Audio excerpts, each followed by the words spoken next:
Amém. Glória a Deus, gente. Boa noite. Graça e paz. Você está com expectativa? Sabe que Deus corresponde à nossa expectativa? Eu também estou muito feliz, me sinto honrado de estar aqui com você. Para mim é uma honra. Quero desde já agradecer aos seus pastores, o pastor Douglas, a pastora Pamela, pelo carinho com a nossa vida, pela honra de nos conceder esse púlpito para ensinar um tema que é tão polêmico, né? O tema de escatologia, querido, ele tem sido deturpado pela igreja. E você tem que louvar a Deus pela igreja que você congrega, que se preocupa com a sua vida.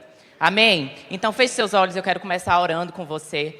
Pai, nós somos gratos ao Senhor por essa noite. Nós somos gratos ao Senhor pelo Teu cuidado, pelo Teu agir nas nossas vidas. Nós somos gratos, Pai, ao Senhor pela Tua unção que opera em nós e através de nós. Pai, nós estamos aqui com o nosso coração aberto, com o nosso coração disponível, para não somente ouvir, Pai, mas para praticar a Tua palavra. Pai, nós também estamos com expectativa para a Tua vinda, porque o Senhor é aquele que não mente, o Senhor é aquele que promete e cumpre. Nós estamos, Pai, com o nosso coração ardendo em expectativa para a Tua vinda. O Senhor, de fato, virá nos buscar. O Senhor virá nos buscar e nós cremos nisso. Essa é a nossa bendita esperança, Pai. Eu creio, Deus, no espírito de sabedoria e de revelação sobre nós nessa noite.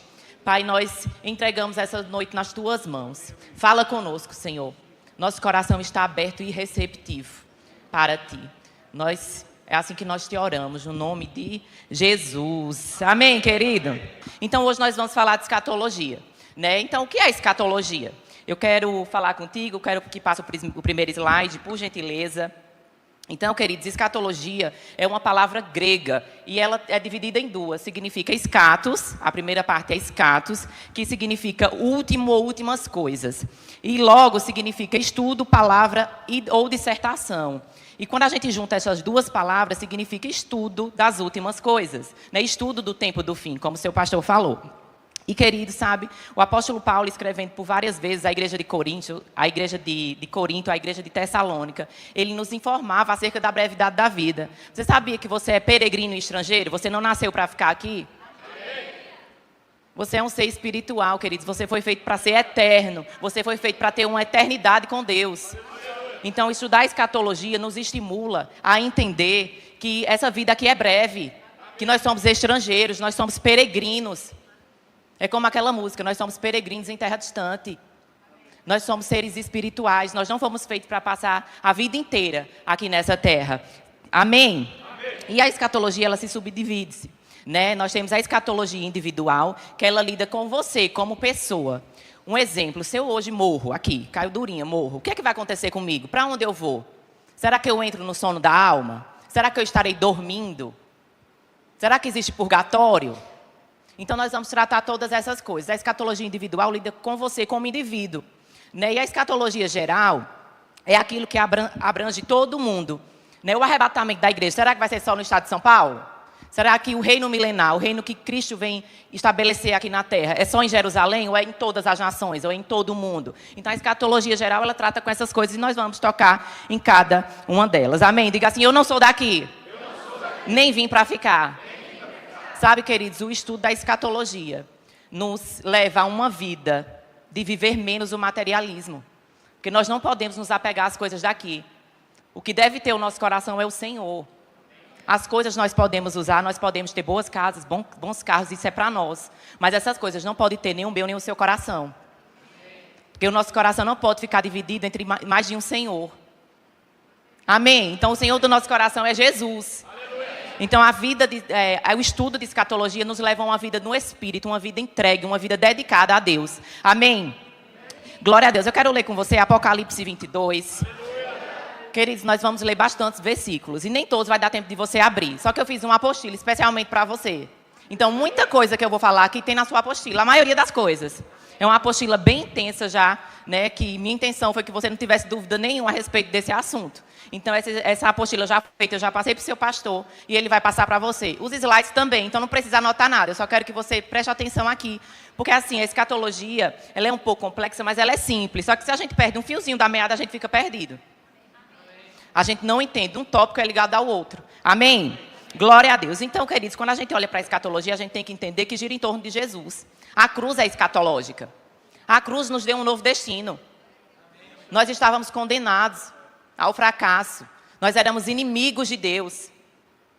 E a cruz, ela nos trouxe um novo destino. A cruz é escatológica. Então, toda a Bíblia é escatológica. Toda a Bíblia, queridos. E a escatologia também é definida por alguns teólogos como o estudo das profecias. Nós estudamos as profecias entre a primeira vinda, a segunda vinda. Então, escatologia também é estudar profecias. Amém? E, queridos, deixa eu te dizer uma coisa. A escatologia não deve nos assustar. Deve nos trazer esperança. Então, se você aprender uma escatologia assustadora, não vem de Deus. A escatologia, para nós que somos filhos da luz, deve nos trazer esperança, expectativa, animação. Amém? Glória a Deus. Então, vamos lá ler Apocalipse 22, 12. Fala assim, queridos. Eis que venho sem demora. E comigo está o galardão que tenho para retribuir a cada um, segundo as suas obras. Sabe, queridos, a qualquer momento, as cortinas da eternidade podem se abrir. E o Rei da Glória pode vir nos buscar. Sabe, quando nós olhamos para esse versículo, ele fala, tem algumas versões que falam, eis que cedo venho. Então, ele não está demorando. Porque ele disse que viria cedo. Então, a qualquer momento, ele pode vir nos buscar. E por isso nós devemos ter essa vida de temor, de santidade. Nós devemos estar preparados para a vinda dele. Para o arrebatamento. A gente vai falar de vários... Eu fiz para você na ordem cronológica. Para você entender a ordem dos eventos. Para que você entenda e fique bem claro na sua mente a ordem dos eventos. Amém? Então, queridos, vamos lá começar. Por que estudar escatologia? Eu quero ler com você, primeiro versículo. Primeira carta de Corinto. 1 Coríntios 15, 19. Quero ler contigo. Fala assim, se é somente para esta vida que temos esperança em Cristo, nós somos os mais miseráveis de todos os homens. Sabe, queridos, isso aqui é um alerta de Paulo para mim e para a sua vida. A nossa vida não pode se restringir somente a comer, a beber. Não, a nossa vida não se limita aqui. Se a gente pensa que a nossa vida é somente aqui, agora nós somos os mais miseráveis de todos os homens. Isso é forte, queridos. Você sabe o que é ser chamado de miserável? Então nós precisamos entender que tem um plus, tem algo a mais. Tem algo que Deus deseja que a gente desfrute. Sabe, queridos, e na Bíblia, na palavra de Deus, tem 1845 referências sobre o tempo do fim. 37 a 40% da Bíblia fala sobre isso, fala sobre essas coisas. Então é muito importante. Queridos, um versículo da Bíblia, se você tiver revelação de um versículo da Bíblia, ele pode mudar a sua vida. Agora imagine 37%. Pode afetar a minha e a sua vida por inteiro. Então é muito importante, é o desejo de Deus que você tenha conhecimento a respeito desse assunto. Lá em Isaías, no capítulo 46, fala que Deus anuncia o fim desde o princípio. E para que ele anuncia? Não é porque é um mistério, é para que você tenha conhecimento, é para que eu tenha conhecimento. Amém? E a escatologia, queridos, também ela nos estimula a uma vida de santidade. Nós devemos viver uma vida santa, uma vida justa, uma vida com propósito aqui nessa terra. Porque a nossa forma de viver pode alcançar a vida de pessoas. Sabe, eu quero ler com você Tito, capítulo 2, de 11 a 13. Fala assim, pois a graça de Deus se manifestou salvadora a todos os homens. E ela nos instrui a renunciar à impiedade, os desejos mundanos e a viver de maneira sensata ou santa, justa e piedosa nesta era presente, enquanto aguardamos a bendita esperança, a gloriosa manifestação do nosso grande Deus e Salvador, Jesus Cristo. Então nós devemos esperar a vinda dele, mas existe uma forma de viver. É vivendo em santidade, é vivendo no temor do Senhor. Sabe, a Bíblia fala lá em Hebreus que sem santificação ninguém verá a Deus. Isso é um alerta para mim e para você. Nós devemos ser mais santos. Existe algo que foi realizado. Deus em Cristo nos tornou santos. Mas existe uma santificação que depende de mim e de você.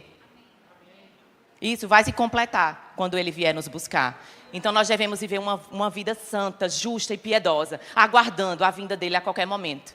Você vai ver daqui a pouco que a vinda dEle é iminente. Ele pode vir a qualquer momento. Talvez esse seminário nem acabe, queridos, e ele poderá voltar. Então nós devemos estar prontos, com a nossa vida alinhada à palavra de Deus. Obedecendo a Deus, conscientes de que nós fomos chamados com um propósito. Nós vivemos por um propósito, nós vivemos por algo maior. Amém? Outra coisa, a escatologia, queridos, ela faz parte das doutrinas elementares listadas em Hebreus. São 6 doutrinas: arrependimento de obras mortas, fé em Deus, batismo, juízo eterno, ressurreição dos mortos. E nós precisamos estar a par dessas coisas, porque isso é fundamento para mim e para a sua vida. Então nós vamos ver um pouco sobre o juízo eterno, sobre a ressurreição dos mortos. Será que nós estaremos de forma plena, de forma íntegra, em espírito, alma e corpo, no céu com o Senhor? E nós vamos ver sobre tudo isso. Sabe, queridos, outra coisa que o estudo da escatologia deve causar em mim e você é nos incentivar a servir cada vez mais. Amém. Nós somos chamados para sermos servos. E o nosso trabalho será recompensado. E vai ser recompensado, queridos, por alguém que é justo, por alguém que não erra, por alguém que vê todas as coisas que você faz para o reino.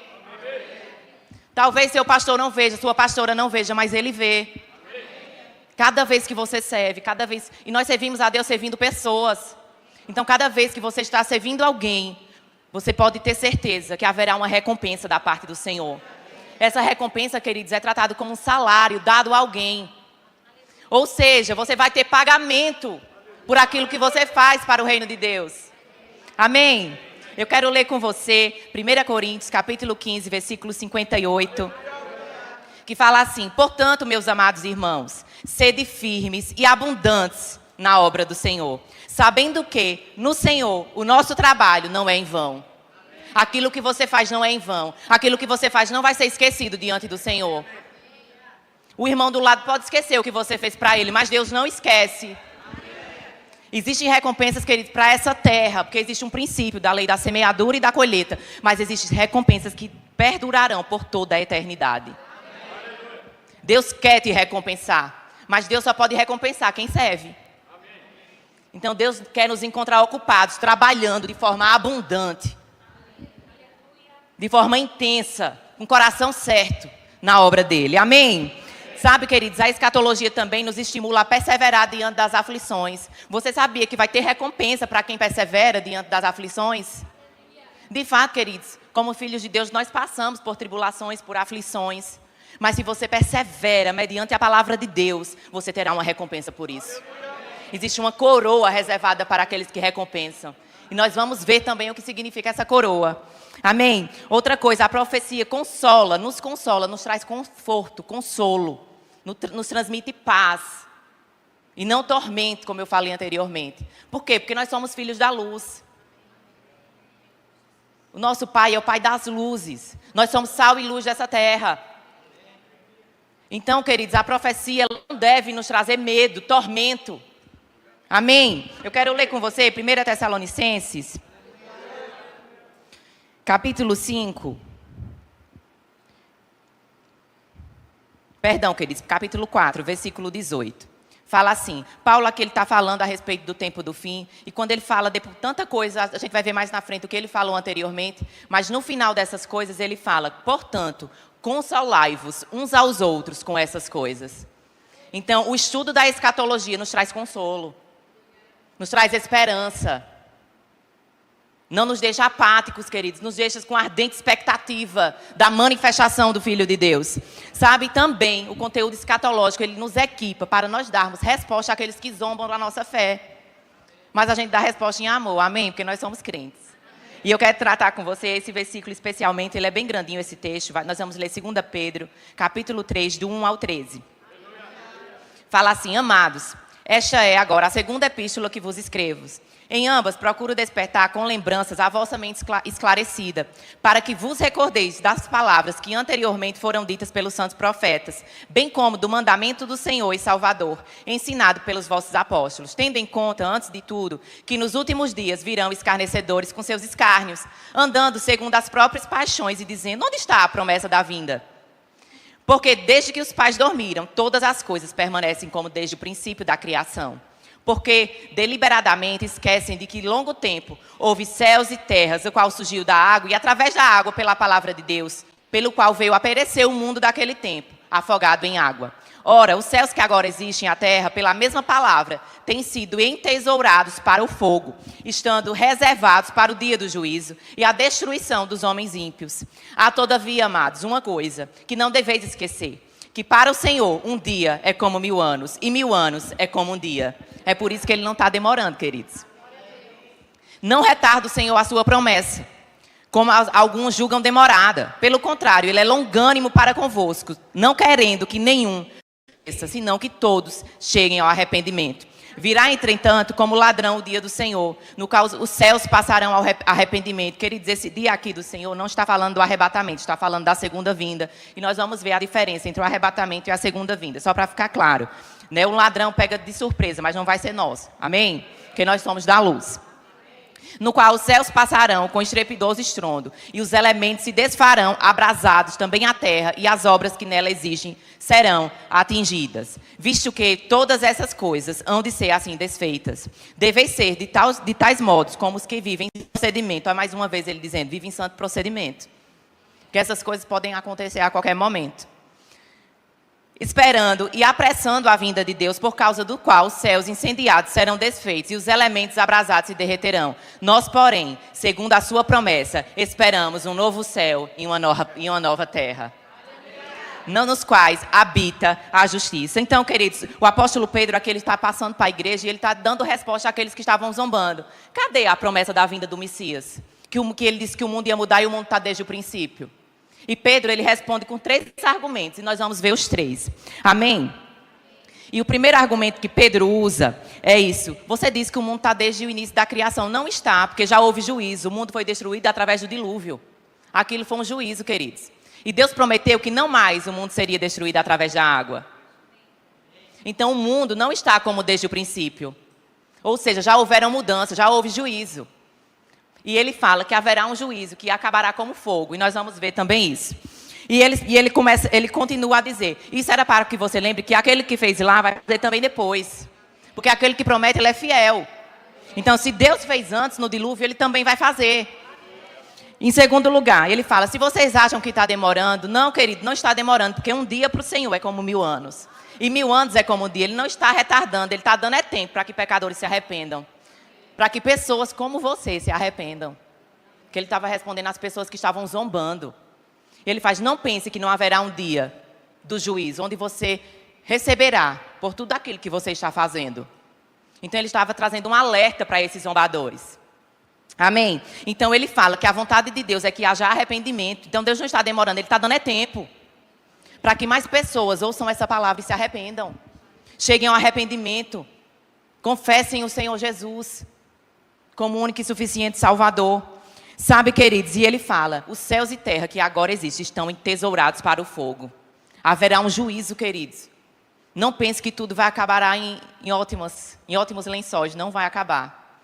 Mas nós não passaremos por essas coisas. Amém? Então essas pessoas ele estava trazendo um alerta para a igreja, porque essas pessoas, a vida é aqui e agora. Cadê que desde os antepassados eu escuto essa promessa da vinda do Messias e ele não vem?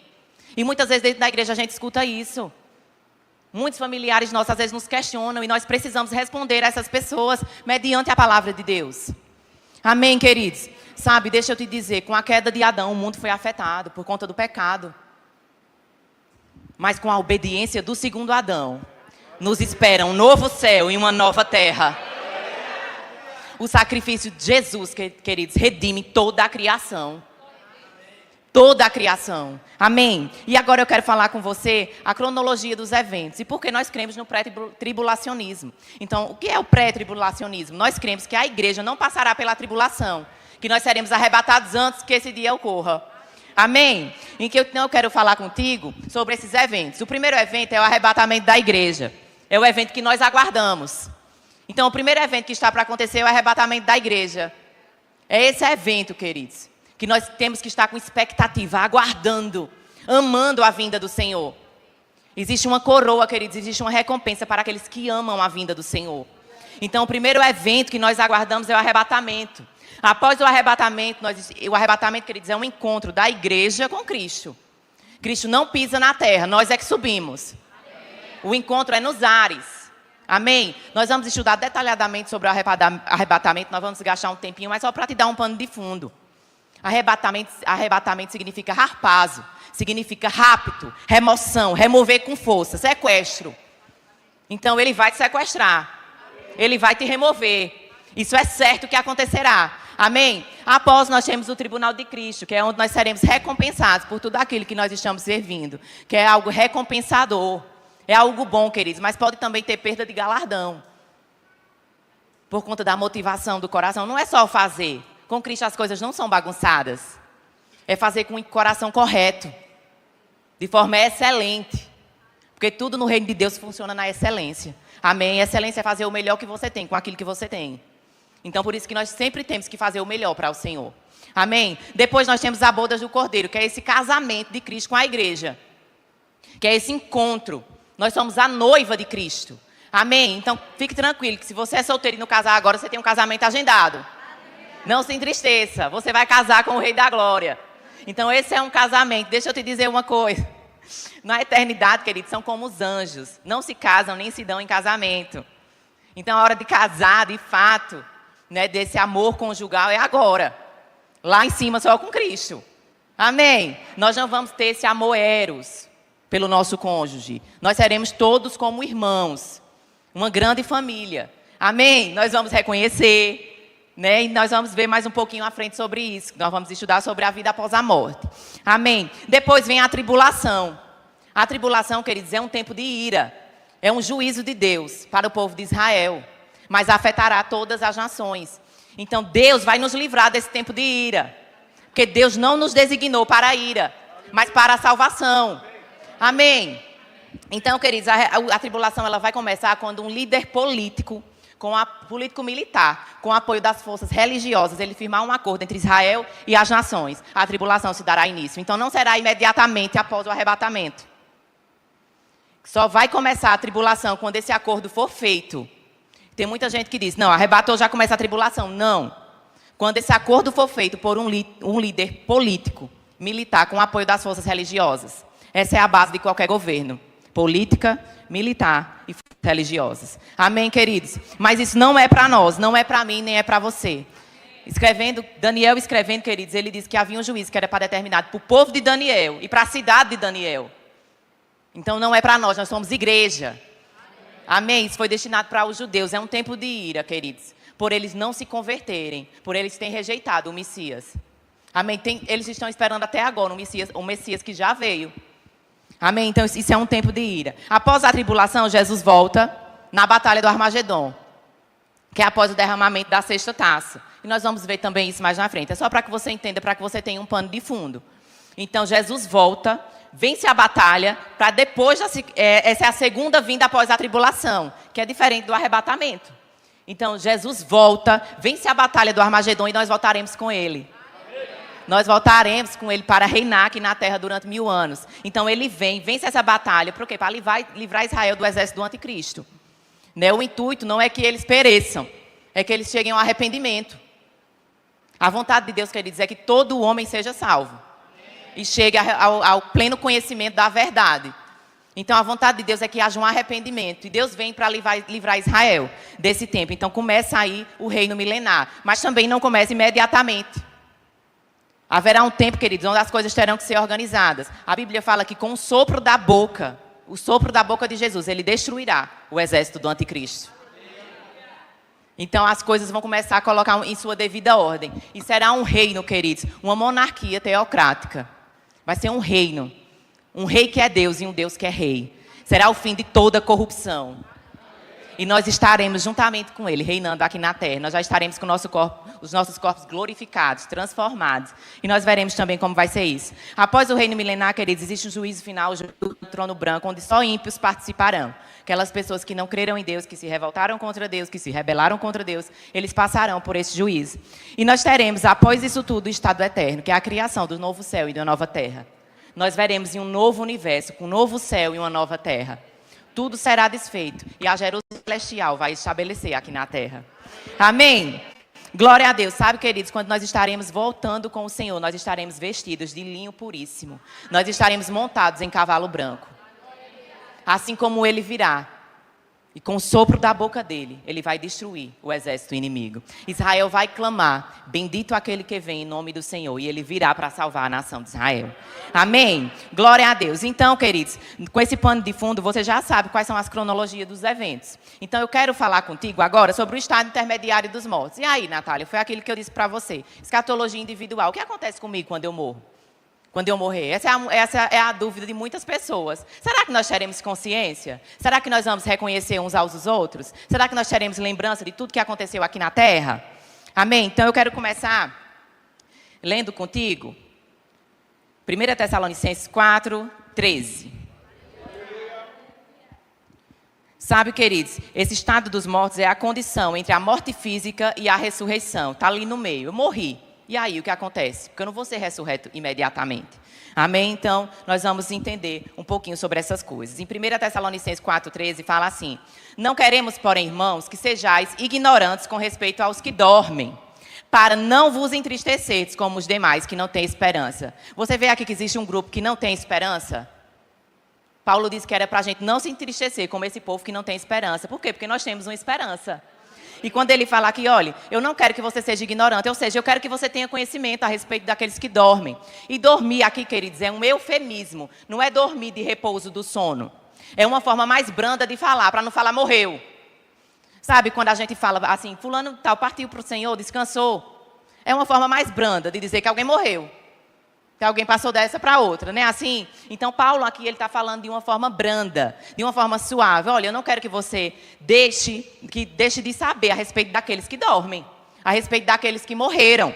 Amém? Então é da vontade do Senhor que a gente tenha esse conhecimento. E aí surge aquela pergunta: e será que eu vou ter lembrança?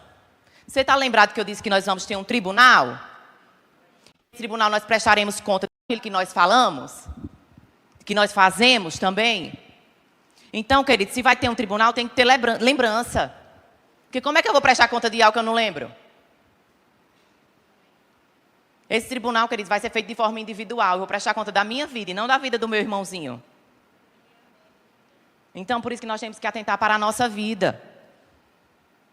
Para o nosso estado atual. Será que eu tenho vivido uma vida digna da morte do Senhor? Será que eu tenho servido ao corpo de Cristo? Será que eu tenho pregado o Evangelho? Será que eu sou, de fato, uma carta viva da bondade de Deus? Será que em mim as pessoas veem Jesus? Porque Ele é o Deus invisível, queridos. Então, para Ele ver, tem que ver em mim e em você. Nós somos representantes de Cristo aqui nessa terra, embaixadores. Amém? Então, queridos, outra coisa que eu gosto muito de falar também sobre essa questão da consciência, o irmão Reagan, no livro Como Ser Dirigido pelo Espírito Santo, ele trata isso da seguinte forma. Você sabe que você é um ser espiritual, amém? Você é um espírito, você tem uma alma e você habita em um corpo. Você é um ser espiritual aqui. Então, se você reconhece aos outros aqui sendo um ser espiritual, lá você não deixará de ser. Então, lá você também reconhecerá. Então, nós teremos essa consciência, nós teremos essa lembrança. Nós nos reconheceremos lá no céu. Amém? Então, nem adianta fingir que não conhece, porque você vai conhecer. Deus não apaga a nossa memória. Sabe, queridos, perda de memória é amnésia, é uma doença. E quem sabe que no céu não existe doença? Não haverá morte, não haverá tristeza, não haverá doença. Amém? Então lá não vai ter amnésia, então nós estaremos conscientes. Mas será que eu vou acompanhar tudo que acontece aqui na Terra? Se eu morrer agora, será que eu acompanho? Não, queridos, não acompanha. Existe um motivo para isso, nós não somos oniscientes. A onisciência faz parte do caráter de Deus e não no nosso. Nós não conseguimos ver tudo o que acontece em todo lugar ao mesmo tempo. Você sabe o que está acontecendo na sua casa agora? Não, a não ser que você esteja com uma câmera. Então, queridos, nós precisamos entender essas coisas. Porque as pessoas pensam, está dormindo, o sono da alma. Não existe isso, nós não vamos dormir no céu. O céu não é dormitório. Até porque nós receberemos um corpo que não vai haver cansaço. Um corpo que é ilimitado, que vai ser revestido de imortalidade. Então, queridos, não vai precisar dormir. Dormir hoje é para descansar o nosso corpo, que ainda é mortal. O dormir é para descansar. Amém? Amém? Glória a Deus. Então, queridos, Deus não apaga a nossa memória. E eu quero dar referências para você a respeito disso. Não é só falar, né? Tem que mostrar o versículo. Então, vamos lá. Eu quero ler com você Apocalipse 6. Aleluia. Apocalipse 6, de 9 a 10.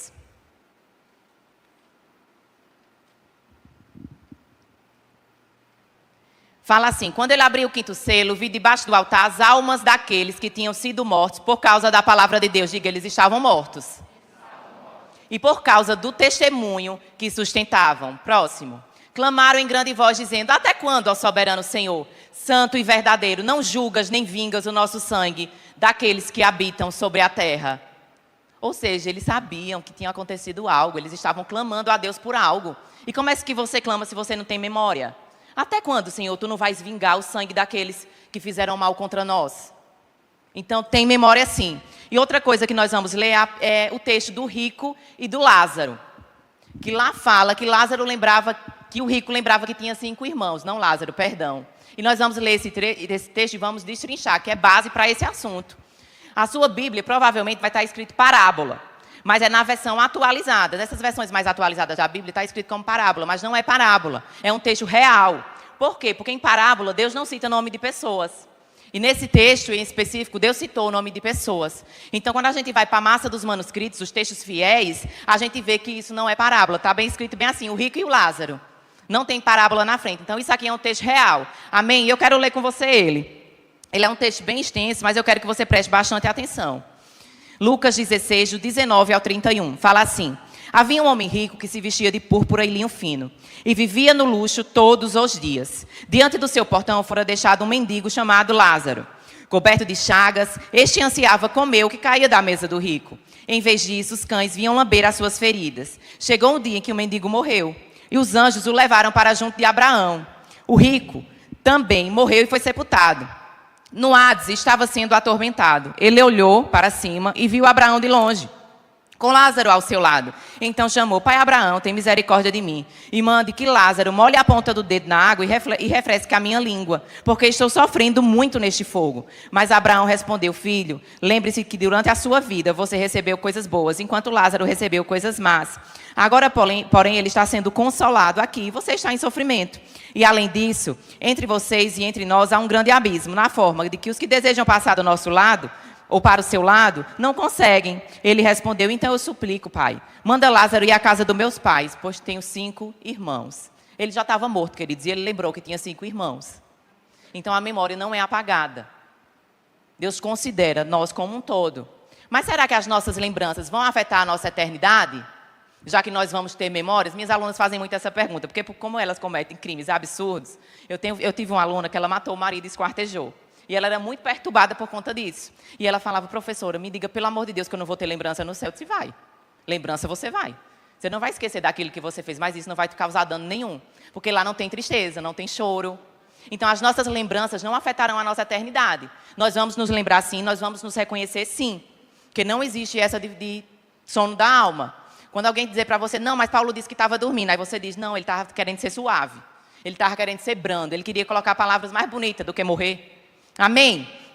Então, queridos, nós teremos lembranças. Outra coisa, eu quero dar um exemplo para você. Você já foi em algum grande mercado daqui? Ou a Rede Avenida, ou Max Atacadista, algum desses? Você já foi no mercado? Você tem consciência do que é que vende lá? Você lembra do que você foi comprar lá? Você lembra do dia que você foi lá? Mas você sabe o que está acontecendo lá agora? Bem assim somos nós. E um desses motivos de nós não acompanharmos o que está acontecendo aqui quando a gente morrer é porque Deus abomina consulta aos mortos. E se a gente tivesse esse acompanhamento, quem tivesse vivo aqui ia começar a consultar os mortos para saber o que estava acontecendo. Então, isso só faz parte do caráter de Deus, querido. Só Deus consegue acompanhar as coisas. Então, morreu, a gente não acompanha, sobe com lembrança, mas não acompanha o que acontece aqui. Amém? Então, nós vamos ter todas essas lembranças, as boas e ruins, mas as ruins não afetarão a mim e a sua vida, pois nós estaremos de uma forma plena, íntegra com o Senhor. Amém? Não pode trazer nem tristeza, nem angústia. Glória a Deus. Então, queridos, os crentes, eles experimentam presença de Deus quando morrem. Assim como nós já experimentamos agora. Agora, os que morrem sem o Senhor, os ímpios, eles experimentam a ausência de Deus. Paulo escrevendo, queridos, ele disse que eles serão banidos da face do Senhor para sempre. Isso gera uma responsabilidade na minha e na sua vida, em cumprir o ID do Senhor. Em pregar o Evangelho em tempo e fora de tempo. Porque de saber que pessoas podem padecer uma eternidade sem o Senhor, isso tem que gerar uma insatisfação em mim e em você. Nós temos uma responsabilidade, foi confiada a nós a pregação do Evangelho. Amém. E você precisa sair hoje daqui convicto, sedento por almas. Aleluia. Não é só o evangelista que tem que ir atrás de alma. Sou eu e é você. Que foi nos dedicado um ID. Ide por todo mundo e pregai o Evangelho a toda criatura. Aquele que crê será salvo. E o que não crê? Condenado. E não é da vontade de Deus que essas pessoas padeçam. mais delitos que elas tenham cometido.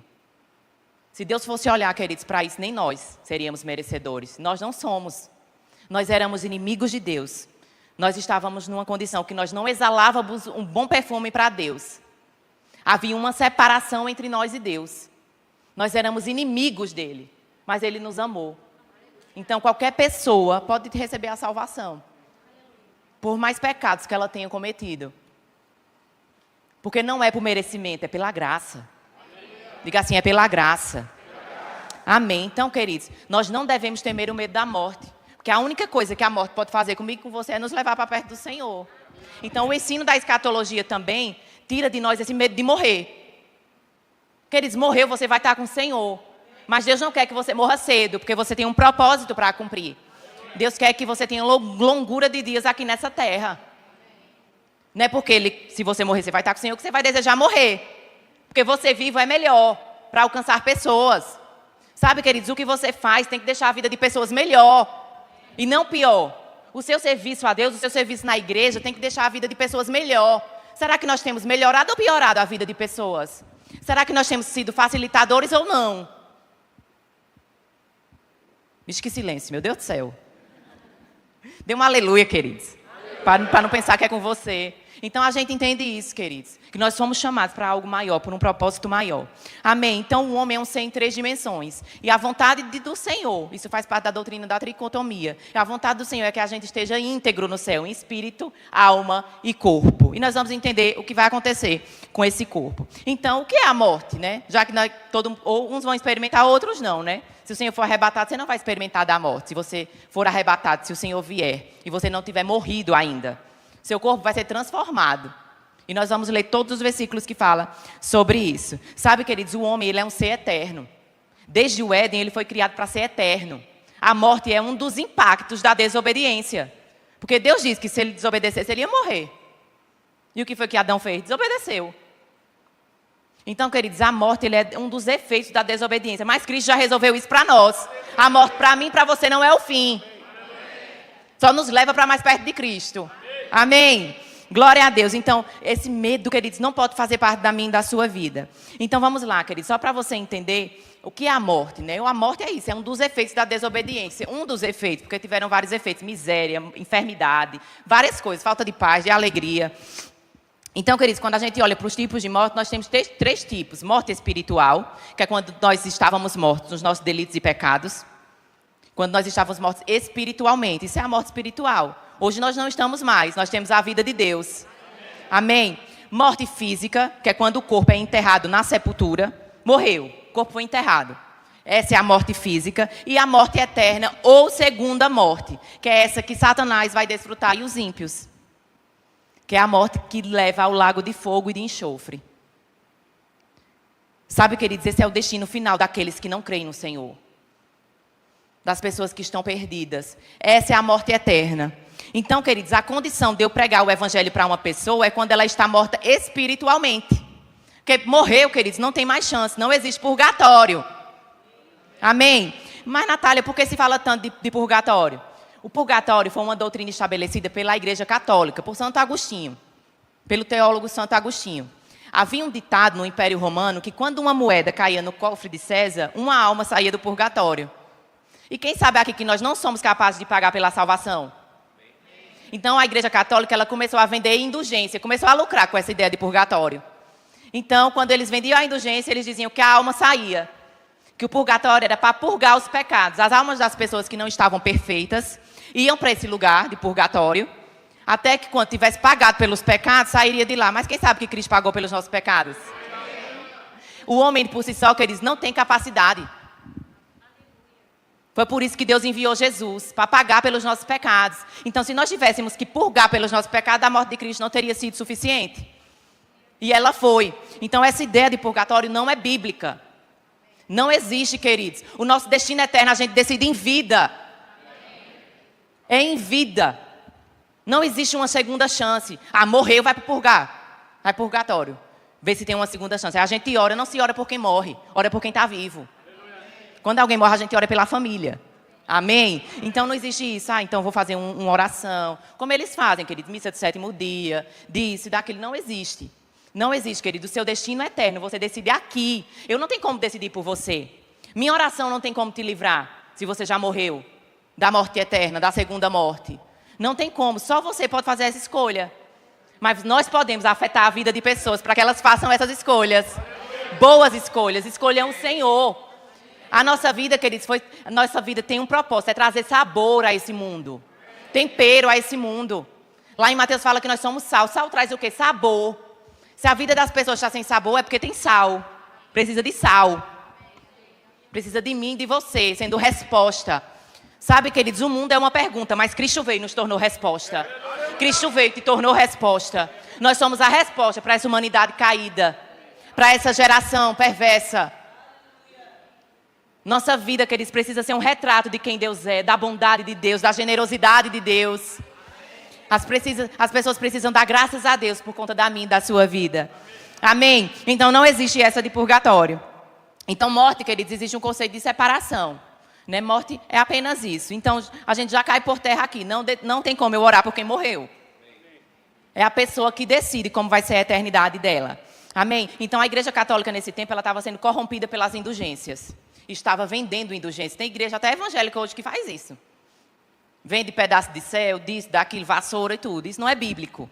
Amém? Nós não temos capacidade de pagar pela nossa salvação. O sacrifício de Cristo Jesus foi suficiente para a nossa salvação. Sabe, queridos, se a gente fosse capaz de pagar por isso, Jesus não teria vindo. Deus deixaria a gente ter pagado. Mas precisou. O verbo se fez carne e habitou entre nós. Amém? Glória a Deus. Então, queridos, já acaba por terra essa ideia de purgatório. Amém? Então eu quero trazer para você uma imagem. Solta a imagem aí, gente. Pronto, o povo aqui é ligeiro. Então essa imagem, queridos, para a gente entender a ressurreição dos mortos, nós precisamos entender. Aqui é uma imagem da região do Sheol ou Hades, melhor dizendo, né? Escreve com H. Então, antes de Cristo, o que era que acontecia? Cristo não tinha morrido e ressuscitado para as pessoas irem diretamente para o céu, amém? Ele foi o primeiro homem a entrar nos céus. Amém? Então, o que acontecia quando as pessoas morriam, né? Antes de Cristo? Então, a gente viu no texto de Lucas que Lázaro estava com quem? Com o pai Abraão. A Bíblia fala do seio de Abraão, que era um lugar de consolo. Ele estava sendo consolado. Se ele estava sendo consolado, não havia tormento. Amém? Era um lugar de paz, um lugar tranquilo. Havia uma separação, um abismo entre eles. E desse lado, você está vendo que as pessoas estão queimando? Você lembra que o rico disse bem assim, pede que Lázaro venha aqui e molhe só a ponta da minha boca. E ele disse, não tem como, quem está daqui passar para lá. E ele disse, então pelo menos mande ele para os meus 5 irmãos. Ele disse, mas eles têm a Moisés e os profetas. Não tem como alguém que está morto voltar. Já tem outra doutrina sendo quebrada. Quem está morto não volta. Amém? Glória a Deus. Então quando a gente vê aí, queridos, isso aqui era real. A parábola lá, que diz que não é parábola, na verdade, né? O texto que fala lá como parábola, né? É real. Havia uma região, queridos, essa imagem ela vai ser enviada para você, que é a região do Sheol ou Hades. Eram regiões dos mortos. Significava isso, regiões dos mortos. Então, quem morria antes de Cristo, crendo na vinda do Messias, ia para o seio de Abraão. E quem morria sem Cristo, ia para o lugar de tormento. Lembrando, queridos, que o rico não foi para o lugar de tormento porque era rico. Era porque ele tinha não tinha o Senhor como Deus da sua vida. Ele tinha as riquezas. Por isso, queridos, que nós não podemos servir aos dois senhores. A Deus e a Mamon. Então, riqueza na minha e na sua vida é só para impulsionar o evangelho. Amém? Tem propósito. Nós não podemos amar as riquezas. Amém? Nós podemos administrar, mas amar não. Amém? Então, queridos, e Lázaro não foi porque era pobrezinho. Ele foi porque ele cria. Amém, queridos? Então, queridos, no Antigo Testamento era assim que funcionava. Havia uma região, Hades ou Sheol, para onde essas pessoas iam. Ou desfrutava da presença ou da ausência de Deus. E aqui você via que era irreversível. Não tinha como você passar para ajudar. Então, quem está no céu não tem como passar para ajudar quem está em treva. Responsabilidade é minha e sua. É de quem está vivo. Amém? Então, queridos, essa aí é a região dos mortos. Mas havia uma maneira de não ir para esse lugar, era crer. Havia várias profecias que viria um para nos livrar. Desde Gênesis, nós temos a primeira profecia messiânica. Então, eles tinham nessa vinda de um que viria para redimir a alma. Que viria para salvar. Então eles morriam crendo em Moisés e nos profetas, em tudo aquilo que foi profetizado acerca da vinda do Senhor. Nós hoje, quando nós morremos, nós cremos em quem? Que Ele já veio e já ressuscitou, que Ele está vivo. Então nós já morremos, quando nós morremos crendo em um Deus que morreu e ressuscitou para nos salvar. Amém, já se cumpriu. Amém? Então, ainda eles não tinham como ir para o céu, porque Jesus não tinha vindo. Então, eles iam para esse lugar. Mas hoje, queridos, Jesus já adentrou o céu. E a Bíblia nos fala que quando Jesus morre, Ele não vai imediatamente para o Pai. Ele vai às regiões inferiores da terra. Para onde? Para o Hades. E a Bíblia fala que Ele levou cativo o cativeiro. Ou seja, os que eram dele, Ele tirou desse lugar. E se cumpriu o que está lá em Salmos 49, versículo 15, que eu quero ler com você. Salmos, queridos, o salmista aqui escrevendo, ele fala: mas Deus remirá a minha alma do poder da morte ou do poder do Sheol, pois Ele me tomará para si. Havia uma promessa, queridos, que Deus ia redimir aquele povo, porque ia tomar para si. Então Jesus morre, tira os que estavam no seio de Abraão e leva para onde? Diretamente para o céu. Agora poderia ir para o céu, porque Jesus já tinha morrido e ressuscitado. Então, hoje, o que é essa região dos mortos? Os ímpios, hoje, e desde os antepassados, estão nesse mesmo lugar. Agora é só uma região de tormento e de abismo. Então, hoje, as pessoas, quando morrem, estão indo para o mesmo lugar, para o Sheol. Só mudou o destino dos crentes, daqueles que criam. Então, queridos, a cruz, ela nos deu um novo destino. Hoje, se a gente morrer, a gente vai direto para o céu. Amém. Hoje, nós não vamos mais para o seio de Abraão, nós vamos diretamente para Jesus. Amém. E eu quero ler com você onde fala sobre isso. Em Atos 7, 55 a 60.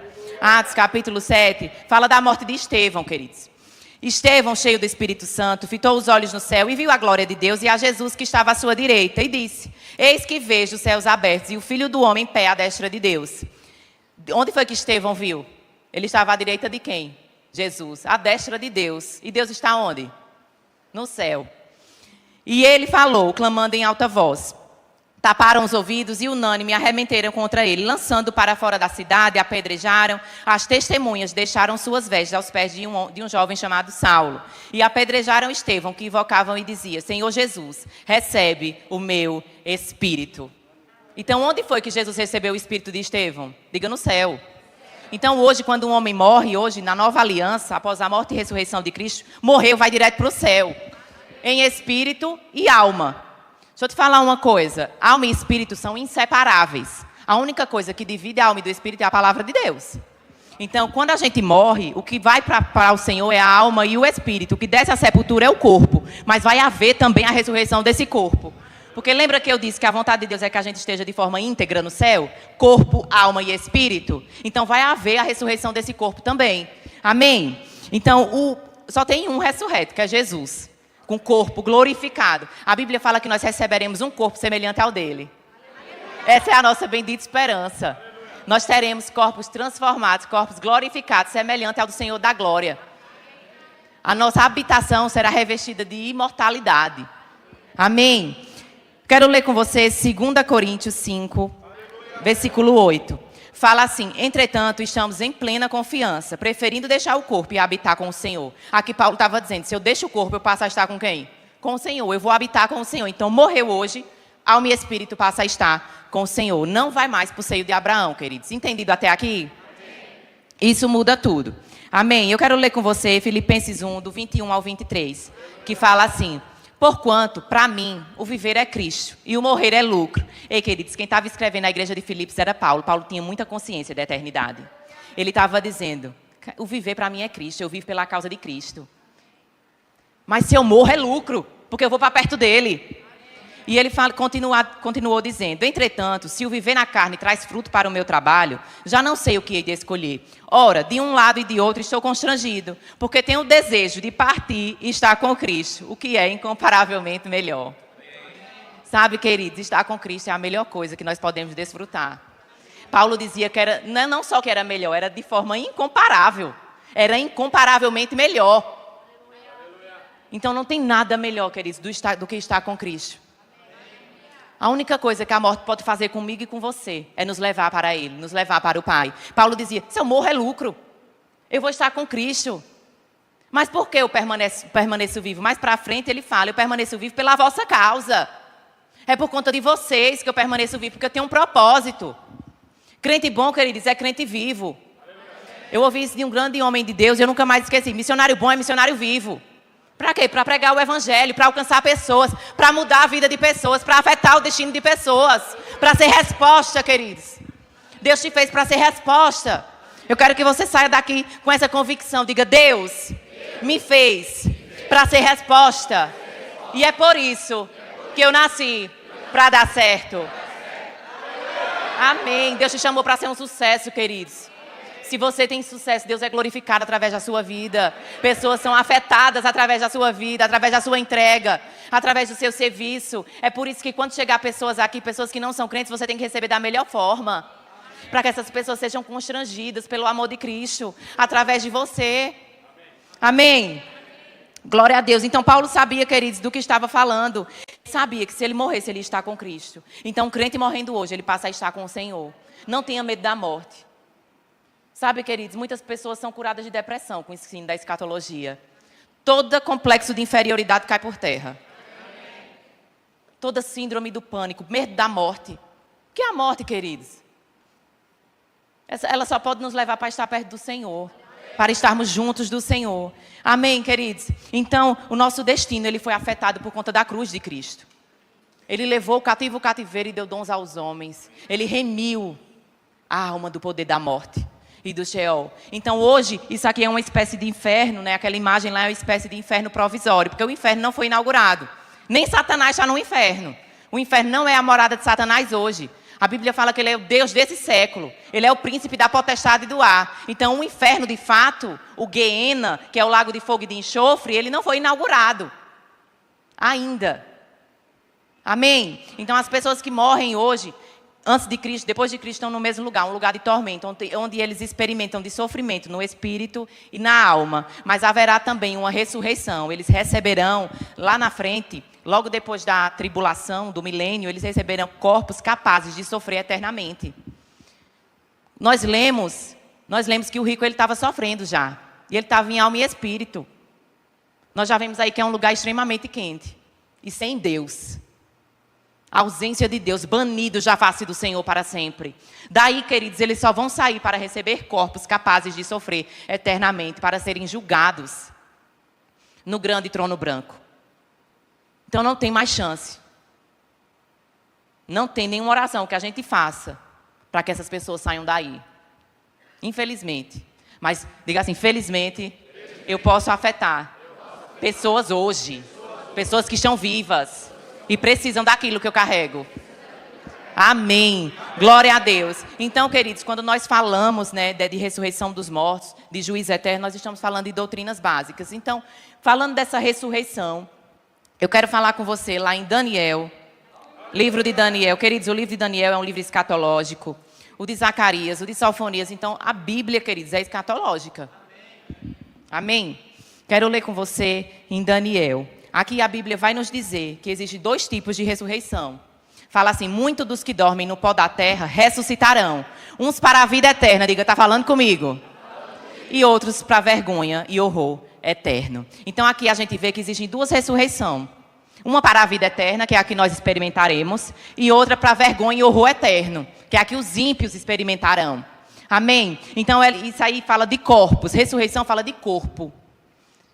Cristo, queridos, não se encontrou o corpo de Cristo. Até hoje, o túmulo está vazio.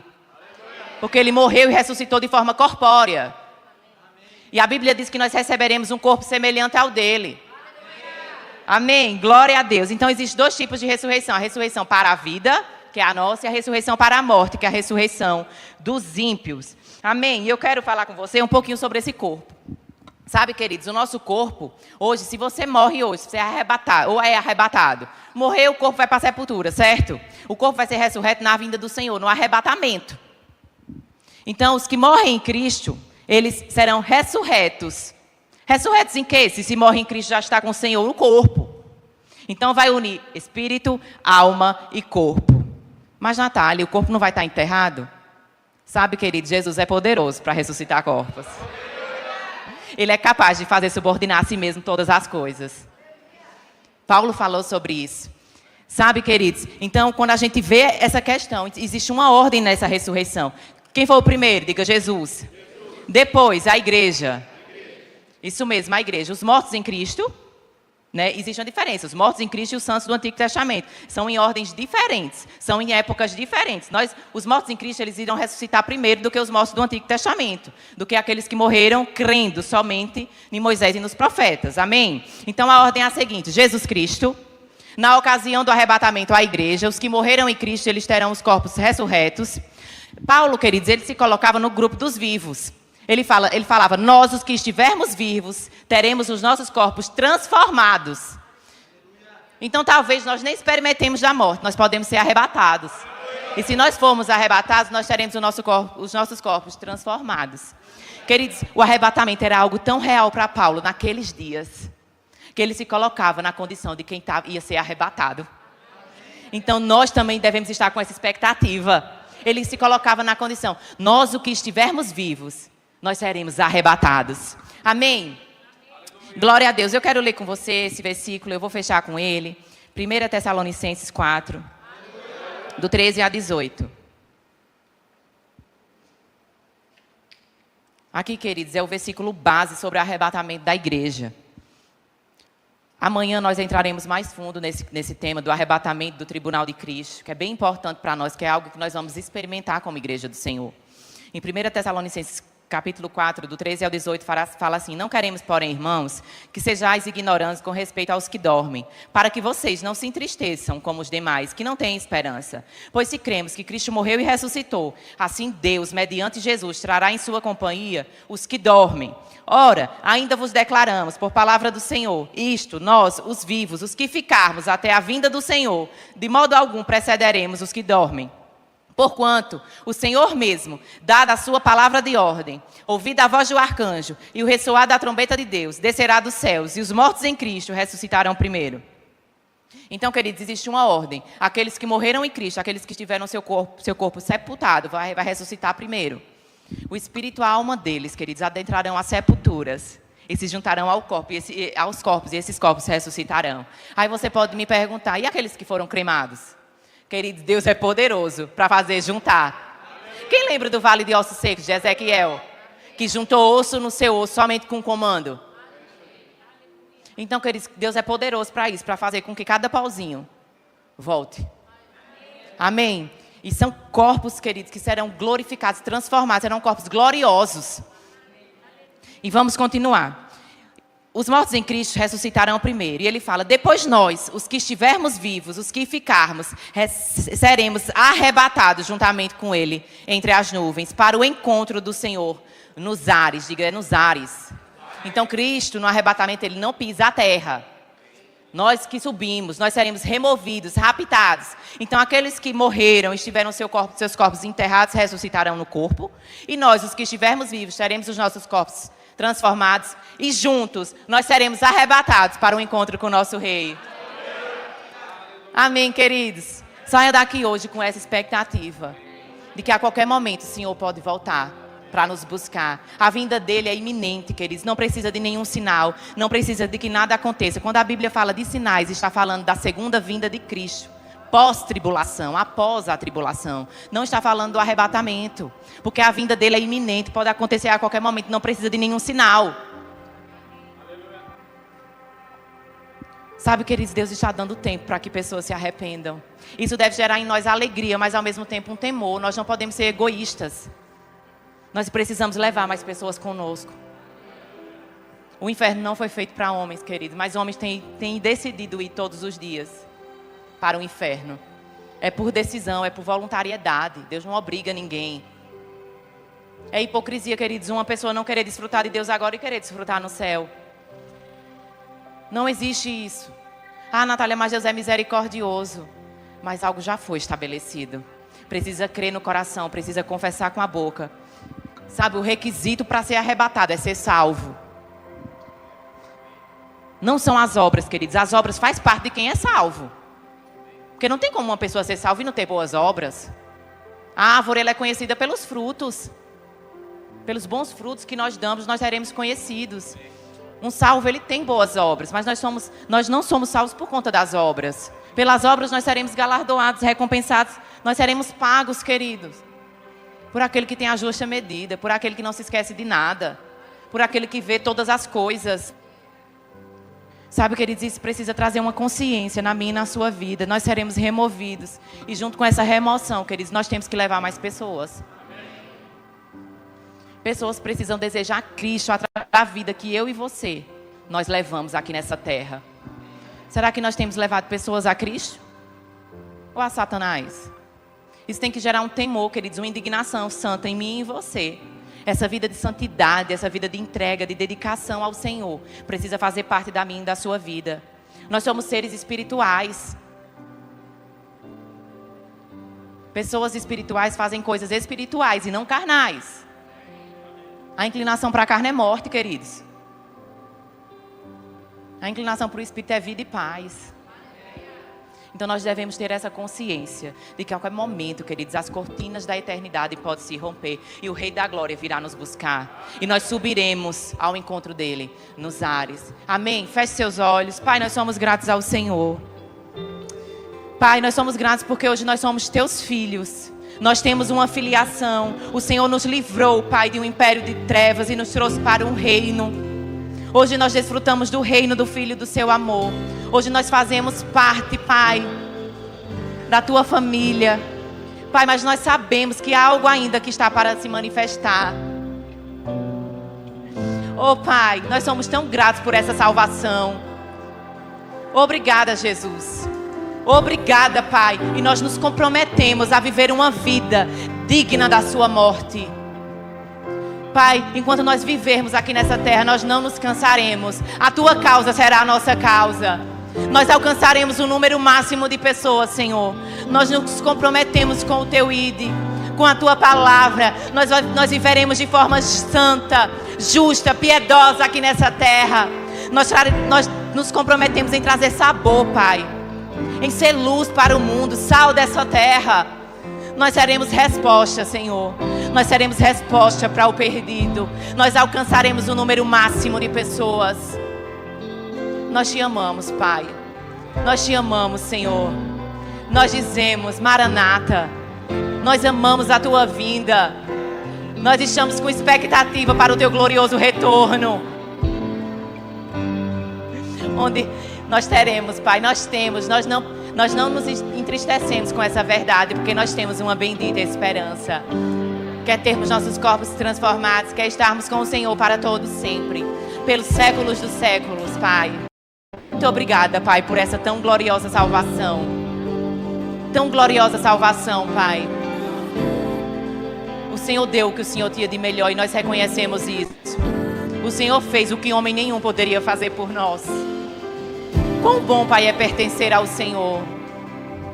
Quão bom, Pai, é pertencermos ao Senhor. É sermos santos, justos.